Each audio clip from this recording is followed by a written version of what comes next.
M I actually the strongest के episode 7 में Haruto सबको लीजा से मिलवाता है और कहता है ये एक ब्लिज़र्ड ड्रैगन है और ये यहाँ पर एक मेड के तौर पर काम करना चाहती है। लीसा को देखकर नतालिया कहती है ये तो कितनी प्यारी है, मुझको इससे कोई दिक्कत नहीं है। शार्लेट लीसा से जाकर हाथ मिलाती है और कहती है आपसे मिलकर काफी अच्छा लगा और उसको अपना नाम शार्लेट बताती है और मैं होप करती हूँ कि हमारी काफी अच्छी बनेगी। ये बात सुनकर लीसा थोड़ा शर्मा जाती है और लीसा कहती है मैं भी यही दुआ करती हूँ। तभी हारुतो के डैड यानी गोल्ड कहते मैं बिलीव नहीं कर पा रहा हूँ कि ये वही ब्लिज़र्ड ड्रैगन है जिसकी हम बात कर रहे थे। मैं इस बात को भूल जाता हूँ कि तुम यहाँ पर इसको कैसे लाए हो, लेकिन जब तक ये यहाँ पर रूल्स को फॉलो करेगी ये यहाँ पर रह सकती है। ये बातें सुन के सभी लोग काफी खुशी हो जाते हैं और अब अगले सीन में हम फ्ले को देखते हैं जो कि लीजा के काम करने की एबिलिटीज को चेक कर रही होती है। वो उसको झाड़ू का यूज करना सिखा रही होती है, वो उसको सिखा ही रही होती है, लेकिन तभी झाड़ू ही टूट जाती है और वो कहती है देखा लीजा ऐसे होता रहता है तो तुमको इस सबसे बच के रहना पड़ेगा, समझी लीसा। लीसा बोलती है हाँ मैं समझ गई और ऐसा बोलने के बाद अब वो झाड़ू लगाना शुरू करती है। वो काफी अच्छी झाड़ू मारती है और सभी पत्तियों को एक जगह इकट्ठा कर देती है। जिसके बाद फ्ले कहते हैं कि तुमने तो काफी अच्छा काम किया और अब अगले सीन में हम देखते हैं कि फ्ले उसको कुछ और भी सिखाने वाली है। वो अब उसको बर्तन धोना सिखाने वाली है और अब अगले सीन में हम देखते हैं कि फ्ले बर्तन साफ कर रही होती है, लेकिन वो बर्तन तो साफ कर रही होती है लेकिन एक एक करके सारे तोड़ भी रही होती है और दूसरी तरफ लीसा काफी अच्छे से बर्तनों को साफ भी कर रही होती है और उसको सजा भी रही होती है। ऐसा होता रहता है कि फ्ले उन सभी प्लेट्स को तोड़ रही होती है, लेकिन लीसा तो काफी अच्छे से काम कर रही थी। ये देखकर फ्ले काफी ज्यादा दुखी हो जाती है और अब अगले सीन में हम देखेंगे कि फ्ले लीसा को खाना बनाना सिखाएगी। जिसके बाद हम देखते हैं कि फ्ले उसको खाना बनाना सिखा ही रही होती है, लेकिन तभी उसका खाना भी जल जाता है और वहीं दूसरी तरफ हम देखते हैं कि लीजा भी खाना बना रही होती है, लेकिन उसका खाना काफी अच्छे से पकता है। ये देखकर सारे सिर्फ लीसा की तारीफ करते हैं, लेकिन वहीं पर फ्ले तो उससे जेलस फील कर रही थी। और अब अगले सीन में हम देखते हैं कि सभी लोग मिलकर लीसा के हाथ का बना खाना खाते हैं और उनको वो काफी टेस्टी लगता है। सभी लोग लीसा की तारीफ कर रहे होते हैं और वहीं दूसरी तरफ हम देखते हैं कि फ्ले दुखी होकर एक कोने में बैठी होती है। जिसके बाद हम देखते हैं लीसा को जो कि शार्लेट के मुंह पे लगा खाना साफ कर रही होती है। ये देखकर नटालिया कहते हैं कि मैंने काफी लोगों से सुना है कि तुम मेड के तौर पर काफी अच्छा काम कर रही हो, क्या इसके अलावा तुम्हारे पास और भी कोई स्किल है? जिस पर वो कहती है हाँ मुझे बुक्स पढ़ना काफी पसंद है, मुझे मैजिक के नॉलेज और फंडामेंटल्स के बारे में भी पता है। ये सुन के शार्लेट कहती है अगर ऐसी बात है तो तुम क्यों ना इस अपॉर्चुनिटी का यूज करके शार्लेट की पर्सनल मेड बन जाओ। और ये आइडिया लीजा को भी काफी पसंद आता है, वो कहती है हाँ मैं ऐसा करूंगी। और अब अगले सीन में हम देखते हैं कि लीजा शार्लेट की पर्सनल मेड बन जाती है और अब सुबह सुबह वो उठते ही शार्लेट को उठाने के लिए आ जाती है और अब शार्लेट उठ जाती है, वो उसके कपड़े चेंज करके उसको बाहर ले आती है जहाँ पर वो उसको मैजिक की ट्रेनिंग दे रही होती है। शार्लेट को पहले थोड़ी दिक्कत होती है, लेकिन फिर वो आराम से मैजिक सीख जाती है। और अब अगले सीन में हम देखते हैं कि लीजा शार्लेट की पढ़ाई करने में भी मदद करती है। वो साथ में काफी टाइम स्पेंड करते हैं और साथ में नहाते भी हैं। इसके बाद हम हारुतो को देखते हैं जो कि कहीं जा रहा होता है, लेकिन उसको शार्लेट रोकती है और उसको दिखाती है कि देखो मैंने कितना बड़ा फायर बॉल बनाया है। ये देखकर तो हारुतो भी काफी इम्प्रेस होता है। हारुतो अब लीजा से पूछता है कि तुम इस पानी का क्या कर रही हो? तो लीजा कहती है मैं लॉन्ड्री कर रही हूँ, मतलब कि मैं कपड़े धो रही हूँ। ये देखकर हारुतो काफी ज्यादा इम्प्रेस होता है कि वो उसको मैजिक सिखाते सिखाते काम भी कर रही है। हारुतो अब उससे कहता है क्या तुम इतना काम करने की वजह से थक नहीं गई हो? जिस पर वो कहते हैं बिल्कुल नहीं, बल्कि मुझे तो ये सारे काम करने में काफी मजा आ रहा है। जिस पर हारुतो कहता है माफ करना तुम्हें इतना ज्यादा काम करना पड़ रहा है। शार्लेट कहती कि क्या मैं तुम्हारे लिए एक बर्डन हूँ? जिस पर वो कहते नहीं तुम मेरे लिए बिल्कुल भी बर्डन नहीं हो, बल्कि मुझे तो आपको सर्व करके काफी ज्यादा मजा आ रहा है। इस पर शार्लेट कहते हैं मुझे ये सुनकर काफी खुशी हुई, लेकिन अगर कोई भी ऐसा काम है जो आप नहीं करना चाहती तो मुझे बता देना। शार्लेट अब लीजा से कहती है मैं तो तुम्हारी दोस्त भी बनना चाहती हूँ। जिस पर लीजा हारुतो की ओर देखती है। हारुतो कहता है अगर तुम उसकी दोस्त बनना चाहती हो तो तुम बन सकती हो। जिस बात से लीजा काफी खुश हो जाती है और कहती है हाँ मुझे भी तुम्हारा दोस्त बनना है। ये बात सुनकर शार्लेट भी काफी ज्यादा खुशी हो जाती है और अब वो उसको गले लगा लेती है और इतने प्यारे मूवमेंट को देखकर हारुतो रोने लगता है और कहता है कितना प्यारा मूवमेंट है। हारुतो अब कहता है लीजा कितनी ज्यादा वेल बिहेवियर भी है और ये सारी चीजें कितनी अच्छे से सीख भी जाती है। और तभी हारुतो को रियलाइज होता है कि वो तो उसके लिए परफेक्ट अटेंडेंट है जिसको वो अब तक ढूंढ रहा था। और ऐसा सोचने के बाद अब वो लीजा को पुकारता है तो लीजा बोलती है क्या हुआ? तो हारुतो कहता है नहीं मैं ऐसा नहीं कर सकता, अभी तो इन दोनों की दोस्ती हुई है, मैं इनको अलग कैसे करूं? ये देखकर शार्लेट पूछती है क्या हुआ? तो हारुतो कहता है कुछ नहीं, तुम चिंता मत करो। हारुतो अब दुखी होता है और कहता है परफेक्ट कैंडिडेट मेरे सामने है लेकिन मैं उसको नहीं ले जा सकता।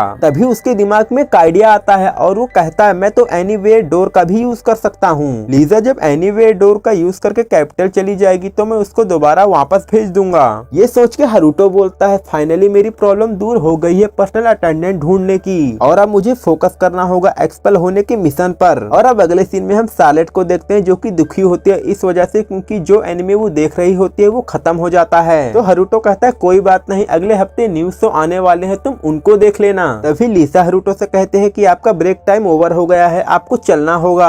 तभी सालेट भी वहाँ से जाने लगते हैं लेकिन हारुतो उसको रोकता है और कहता है कि मैं तुमको एक बात बताना भूल गया था कि मैं अगले हफ्ते से रॉयल कैपिटल में स्कूल अटेंड करने वाला हूँ। ये सुनकर सालेट काफी ज्यादा शॉक रहती है और कहती है क्या स्कूल, यानी कि हिडन स्कूल काउंसिल। इसके बाद अब वो लिसा से कहते हैं कि तुम आज के मेरे सारे प्लान्स कैंसिल कर दो और मेरे सारे प्लान्स को एक साथ इकट्ठा करो। इस पर लिसा मान जाती है और फिर सालेट कहती है यह है राउंड टेबल, एक इमरजेंसी मीटिंग की। ये सुनकर हारुतो कहता है ये क्या होता है। और अब अगले सीन में हम देखते हैं कि सभी लोग इकट्ठा होते हैं और सालेट उस मीटिंग को शुरू करती है। और अब वो कहती है आज का टॉपिक है कि हारुतो अगले हफ्ते से स्कूल अटेंड करने वाला है। ये बात सुनकर सभी शॉक होते हैं और फ्ले कहती है आखिर हारुतो ने ये बात मुझको क्यों नहीं बताई। हारुतो इंसानों से स्कूल में आखिर क्या ही सीख सकता है, आखिरकार वो डीमन किंग जो है। तभी जॉनी उसको रोकता है और कहता है हम लोगों ने प्रॉमिस किया था कि हम इस बात को नहीं भूलेंगे। वहीं पे ये बात थोड़ा सा सालेट सुन लेती है और कहती है क्या तुमने क्या कहा, ऐसी कौन सी हारुतो से रिलेटेड इन्फॉर्मेशन है जो कि मुझको नहीं पता।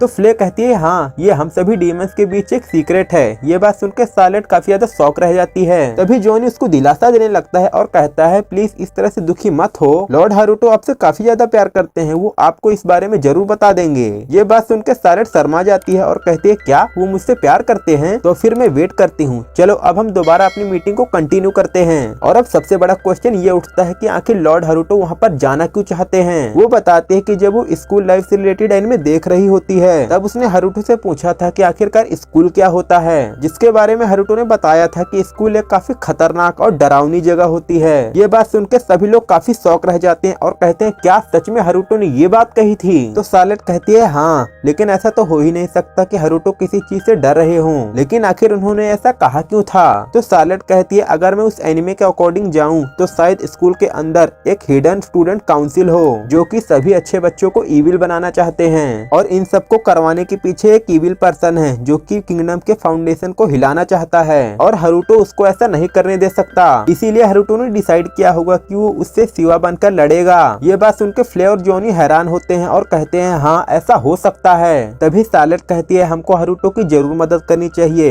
हारुतो कहीं पर भी कैपिटल में एनीवे डोर को ओपन करेगा और उस एनीवे डोर का यूज करके मैं, फ्ले और लीजा जाकर इंफॉर्मेशन इकट्ठा करेंगे और जॉनी और गिगांट पेंडोनियम को एक्सपेंड करेंगे और साथ में ही आने वाली किसी भी प्रॉब्लम के लिए रेडी रहेंगे। और वो सभी लोग सालेट की बात को मान जाते हैं, लेकिन तभी लीजा कहती है क्यों ना हम इस बारे में डायरेक्ट लॉर्ड हारुतो से बात करें। तभी सालेट कहती है हम इतनी छोटी सी बात पर हारुतो को परेशान नहीं कर सकते, और इस बात से जॉनी और फ्ले भी एग्री करते हैं। सालेट अब कहती है कि हम राउंड टेबल के नाइट्स हैं जो कि एग्जिस्ट करते हैं हारुतो को सर्व करने के लिए, और अब समय आ गया है ये दिखाने का कि हम लोग हारुतो के काम के हैं। और अब अगले सीन में हम देखते हैं कि लीजा जाकर हारुतो को इस मीटिंग के बारे में बता देती है। ये बात सुनकर हारुतो उसका शुक्रिया करता है ये बात बताने के लिए, और हारुतो उससे कहता है अगर तुम मुझको नहीं बताती तो ना जाने क्या क्या हो जाता। लीजा थोड़ा सा शर्माती है और कहती है कि क्या सच में आप इविल पर्सन से लड़ने वाले हो। ये बात सुनकर हारुतो थोड़ा सा कंफ्यूज रहता है और कहता है ये क्या बात हुई, मुझे इसका रिप्लाई देना होगा नहीं तो इसकी फीलिंग्स हर्ट हो जाएंगी। तब हारुतो उससे कहता है हाँ मैं दरअसल सीक्रेटली काम कर रहा था और मैं चाहता हूँ कि तुम कैपिटल में मेरे साथ मेरी पर्सनल अटेंडेंट बन के चलो, क्योंकि ये मिशन काफी ज्यादा इम्पोर्टेंट है और सिर्फ तुम ही इसको पूरा कर सकती हो। तो लीजा कहती है ठीक है, अगर ऐसी बात है तो मैं तुम्हारी अटेंडेंट बनूंगी। इस बात से हारुतो मन ही मन काफी ज्यादा खुशी हो जाता है और अब वो आराम से बेड पर लेट जाता है। और अब अगले सीन में हम सारी मेट्स को देखते हैं जो कि इस बात पर चर्चा कर रही होते हैं कि किस तरह से उनके हस्बैंड और उनके बॉयफ्रेंड ने उनको धोखा दिया। तो इस बात पर फ्ले उनको सॉल्यूशन देती है और कहती है कि तुम लोग उनको काट दो।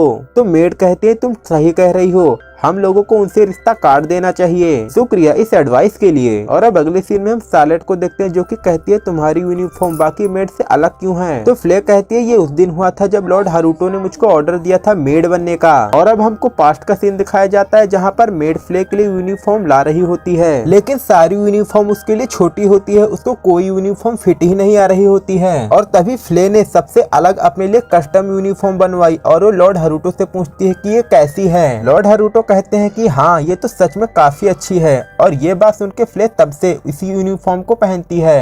और अब अगले सीन में शार्लेट लीजा को उड़ते हुए देखती है और अब वो फ्ले के पास आती है और कहती है, तो फ्ले से कहती है क्या तुम उड़ नहीं सकती हो? जिस पर फ्ले कहती है नहीं ऐसी बात नहीं है, बस मुझे उड़ने का मन नहीं करता। जिस पर शार्लेट कहते मुझे भी उड़ना है, प्लीज मुझे सिखाओ ना कैसे उड़ते हैं। जिस पर फ्ले अब मान जाती है और कहती है ध्यान से मुझको देखना। ऐसा बोलने के बाद अब वो छलांग लगाती है और छलांग मारने के बाद अब वो इधर से उधर जाने लगती है और अब वो वापस आकर शार्लेट के पास कहती है देखा इस तरह से उड़ा जाता है। तो शार्लेट काफी ज्यादा खुश हो जाती है और कहती है ये तो काफी अमेजिंग था। वहीं पर इन सब चीजों को हारुतो भी देख रहा होता है और कहता है इन सब चीजों को उड़ना थोड़ी कहते हैं। वहाँ पर अब नटालिया आ जाती है और कहती है तुम दोनों यहाँ पर क्या कर रहे हो? तो ये बात शार्लेट अब उसको बता देती है, लेकिन वो कहते है तुम फ्लाइंग मैजिक का यूज नहीं कर सकती। ये बात सुन के शार्लेट काफी ज्यादा सैड हो जाती है और अब वो रोने ही वाली होती है। शार्लेट की ये आदत फ्ले को नहीं देखी जाती है और अब वो हारुतो के पास आकर मदद मांगती है। जिस पर हारुतो कहता है कि मैं तुम्हारी मदद करने के लिए तैयार हूँ, तुम इसको अपने साथ ले जाओ। और अब हमें पता चलता है कि हारुतो ने शार्लेट को एक प्लेन दे दिया था जिस पर उड़कर वो एंजॉय करती थी। वहीं पर नटालिया को कुछ समझ नहीं आ रहा होता है और वो कहती है ये क्या चीज है? तो फ्ले कहती है ये बात तो मुझे भी नहीं पता। वहीं पर हारुतो ये सब देखकर कह रहा होता है मिशन कंप्लीट हुआ। वहीं पर अब हम देखते हैं कि शार्लेट के कपड़े गंदे हो जाते हैं तो फ्ले उसके पास आती है और कहती है चलो कैस्टल के बाथ में नहाते हैं। तो फ्ले कहते हैं इसकी कोई जरूरत नहीं है और ऐसा बोल के वो झरने में छलांग मार देती है और वो वहाँ पर नहाने लगती है और बाहर आने के बाद अब वो खुद को झाड़ने लगती है जिसकी वजह से पानी शार्लेट और हारुतो के ऊपर गिरने लगता है। जिसके बाद अब वो लोग घर पे वापस आते हैं। जिसके बाद हारुतो लीजा से कहता है कि आखिरकार तुमने केव में अपना टाइम कैसे स्पेंड किया था? तो लीजा कहती है कि मैं सोकर दोपहर में उठा करती थी और फिर दोपहर में उठने के बाद जो बुक मैंने छोड़ी थी उसको पढ़ा करती थी और उसके बाद में शाम में सो जाती थी और फिर रात में दोबारा उठकर उस बुक को पढ़ने लगती थी और उसके बाद में वापस से सो जाती थी। और जब मैंने उन बुक को रिटर्न करने की सोचा तो मुझे रियलाइज हुआ कि ऑलरेडी 10 साल बीत चुके हैं। तो हारुतो अब उससे कहता है कि तुम खाना कब कब खाती थी? जिस पर वो कहती है शायद हफ्ते में एक बार। जिस पर हारुतो कहता है तुम तो बिल्कुल कमाल की सेटिन हो। और अब अगले सीन में हम देखते हैं कि वो घर पर वापस आती है जहाँ पर लीजा हारुतो से कहती है प्लीज मुझे बताओ ये डोर कैसे काम करता है? जिस पर हारुतो कहता है मैंने बस 2 बैरियर को एक साथ कनेक्ट कर दिया है। ये बात सुन के लीजा कहती है कि मुझको बिल्कुल समझ नहीं आ रहा है क्योंकि टेलीपोर्टेशन मैजिक एडवांस मैजिक होता है, आपके अकेले के लिए कर पाना काफी मुश्किल है। जिस पर हारुतो कहता है इसको करने में इतना ज्यादा माना मेरा नहीं लगा। पर लीजा काफी ज्यादा शॉक रह जाती और कहती है इसका मतलब ये मैजिक इस वर्ल्ड से नहीं है। और अब अगले सीन में हम देखते हैं कि लीजा और शार्लेट गर्म पानी में नहा रही होती हैं। तभी फ्ले लीजा से कहती है कि तुम ब्लिजर्ड ड्रैगन होकर गर्म पानी में नहा सकती हो क्या? जिस पर लीजा कहती है हाँ मैं कोल्ड को हैंडल कर सकती हूँ, इसका मतलब ये नहीं कि मैं गर्मी में वीक हो जाऊंगी। वैसे तुम पानी के अंदर नहीं आओगी क्या? जिस पर फ्ले कहती है मैं तो पहले से ही पानी के अंदर हूँ। पर फ्ले के कहने का मतलब ये है कि उसकी पूंछ पानी के अंदर है। ये बात देखकर लीजा कहती है कि क्या तुम्हें गर्म पानी पसंद नहीं है? तो फ्ले कहती है ये बात तो नेचुरल है क्योंकि हम जैसे डीमन गर्म पानी में नहीं आते। तो लीजा कहते कितनी दुख की बात है क्योंकि लॉर्ड हारुतो ने हमारे लिए बनाया है। जैसे ही फ्ले अब ये बात सुनती है वो गर्म पानी में कूद जाती है। और अब हम सीन में देखते हैं कि कुछ दिन बीत गए हैं जहाँ पर फ्ले अब गर्म पानी को एंजॉय करने लगी है। जिसके बाद अब हारुतो को दिखाया जाता है जो कि शार्लेट से कहता है कि अब वो कैसा कर रही है। जिस पर शार्लेट कहती है कि फ्ले को गर्म पानी काफी पसंद आया। ये सुनकर हारुतो खुश हो जाता है। और अब अगले सीन में हारुतो सबको इकट्ठा करता है और कहता है मैंने ये डिवाइस बनाया है जिससे मैं तुम्हारे माना लेवल को मेजर करूंगा। और ऐसा बोल के अब वो उस डिवाइस को यूज करता है जिससे उसे पता चलता है कि फ्ले का माना लेवल 40 आउट ऑफ 77 है और वहीं पर लीजा का 71 में से 36 है। ये चीज देखकर हारुतो कहता है कि डीमंस का तो काफी ज्यादा हाई लेवल माना होता है। जिसके बाद अब वो शार्लेट के माना लेवल को चेक करता है और जिसको देखकर वो शॉक रह जाता है क्योंकि शार्लेट का मैक्स लेवल 61 है जो कि काफी ज्यादा हाई होता है। कहता है कि क्वीन कॉन्सर्ट का मैक्स लेवल तो 44 था। और अब वो शार्लेट से कहता है अगर तुम और ट्रेनिंग करोगी तो तुम काफी जल्दी मैक्स लेवल पर पहुंच जाओगी। ये बात सुनकर शार्लेट कहती है मैं ऐसा नहीं कर पाऊंगी। जिस पर हारुतो कहता है क्यों नहीं? जिस पर शार्लेट बताती है जब मैं छोटी थी इससे पहले मैं चल और बोल सकूं उससे भी पहले मैं फायर बॉल बनाने लग गई थी। तो इसी वजह से मॉम ने मेरे ऊपर सीलिंग रिकांटेशन कर दिया। ये बात सुनकर हारुतो शॉक रह जाता है और कहता है शार्लेट तो बचपन से ही जीनियस थी। वहीं पर शार्लेट हारुतो से पूछते है कि आपका माना लेवल कितना है? इस पर फ्ले कहते हैं कि हारुतो का तो माना लेवल 100 के भी पार होगा। वहीं पर हारुतो थोड़ा सोचता है और कहता है मैं नहीं बताऊंगा मेरा कितना माना लेवल है। ये बात सुनकर शार्लेट दुखी हो जाती है और कहती है क्यों नहीं। और यहीं पर इस एपिसोड का एंड होता है। अगर वीडियो पसंद आई हो तो वीडियो को लाइक करना और चैनल को सब्सक्राइब करना और MI एक्चुअली द स्ट्रॉन्गेस्ट की प्लेलिस्ट आपको राइट साइड दिख रही होगी। मिलते हैं अगले वीडियो में, तब तक के लिए बाय।